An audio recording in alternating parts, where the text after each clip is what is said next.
அதிமுகவை பொறுத்தவரை அந்த கட்சியினர் இப்பொழுதாவது தூக்கத்திலிருந்து எழ வேண்டும். விஜயோட வெற்றிக்கு முக்கிய காரணமாக அமைந்தவர்களே அவர்கள்தான். குறிப்பாக எடப்பாடி பழனிசாமி அவர்கள் இன்றைக்கு ஒரு பெரிய கட்சிக்காக காத்திருக்கிறேன், கொடி பறக்குது பார் என்றெல்லாம் சொன்னாரோ, அதிமுக தொண்டர்களே அதன் காரணமாக நிலைகுலைந்து போனார்கள். அதுதான் சென்னை உள்ளிட்ட மிக அந்த 4 மாவட்டங்களுக்குமான தோல்விக்கான காரணமாக அமைந்தது. மிக குறிப்பாக சொல்ல வேண்டும் என்றால், முன்னாள் அமைச்சர் ஜெயக்குமார் அவர்கள் அமைச்சராக இருந்து தேர்தலை சந்தித்த போது அதிருப்தி இருந்தால் கூட 38,000 ஓட்டு வாங்கியிருந்தார். ஆனால் இந்த தேர்தலில் 18,000 ஓட்டுகள் தான் வாங்குகிறார். மீதி 18,000 ஓட்டுகள் அதிமுகவின் ஓட்டுகள் தான் தாவேகாவிற்கு சென்றிருக்கிறது. அதனால்தான் சென்னை, காஞ்சிபுரம், திருவள்ளூர், செங்கல்பட்டு மாவட்டங்களில் தாவேகா ஒரு மிகப்பெரிய வாக்கு வித்தியாசத்திலும் வெற்றியையும் பெறுவதற்கு காரணமாக அமைந்தது. இனியாவது அதிமுக தலைமை விழிக்க வேண்டும். இந்த மிரட்டலை அவர்கள் ஆரம்பத்திலிருந்தே சொல்லிக் கொண்டிருக்கிறார்கள்.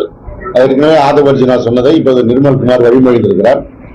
நாங்க தான் அடுத்த அதிமுக, நாங்க தான் இப்ப அதிமுக ஆதவர்ஜுனா ஏற்கனவே சொல்லிட்டார்.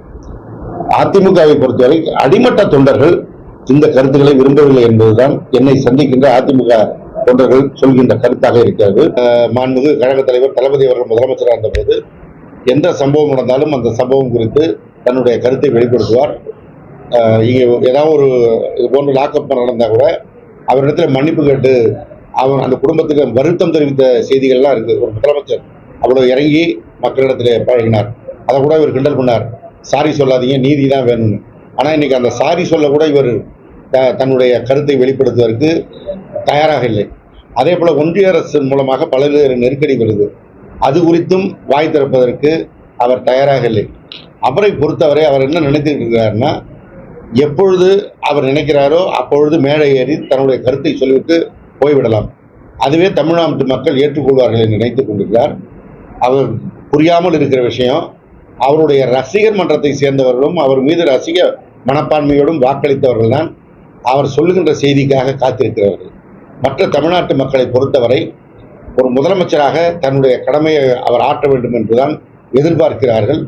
இப்படி அவர் எதற்கும் வாய் திறக்காமல் மௌனமாக இருப்பது என்பது மக்களை அவமானப்படுத்துவது போல என்பதை அவர் என்றைக்கு உணரப் போகிறார் என்பதுதான் இன்றைக்கு கேள்விக்குறியாக இருக்கிறது.